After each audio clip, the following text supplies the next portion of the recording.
My name is Mark Seacat and I'm a buck ambassador from Montana. I'm gonna go through just how I personally sharpen a knife for you today. This is just what I've learned to do and it's been working for me. Coarse stone takes away more metal. Once you've gone through with the coarse stone, come to the fine stone. More passes, and that should put you in a spot where you have a really sharp knife at that point. I always bring just a couple paper towels. One is wet, and just get a little bit of moisture onto that stone before I start running over it with the blade.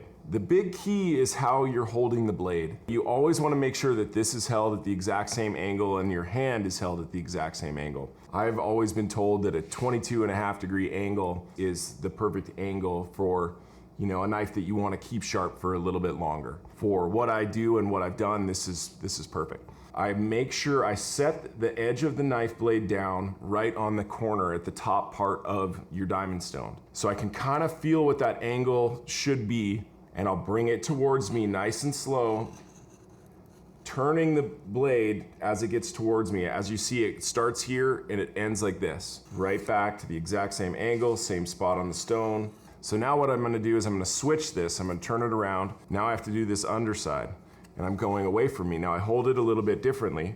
I kind of hold it like this. I feel that angle with my finger and slowly work away, turning as I go, following the shape of the blade. So I've got an even amount on both sides. Now I'm gonna feel if there's a little bit of a burr. There usually is when you're using a coarse stone. So I'm gonna go back to towards me, nice and light and slow. Now that should take your burr right off the top. Now I'm gonna move over to the fine stone, and that's where I'm gonna do 20 to 25 on each side of the blade. I'm gonna get some water on this thing, feel your angle, and on this one, as I said before, 20 to 25 times. With the fine stone, you can start to hear, once you're starting to reach sharpness on the side, it makes a different sound. I'm gonna flip it the other side. Same thing as I did before.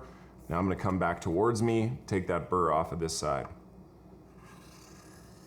So at this point now, we have a super sharp knife ready to take into the field. This is just the system that I've always used. There's all kinds of other ways. You can do whatever you're comfortable with. Thanks for tuning in. Mark Seacat, Buck Ambassador from Bozeman, Montana.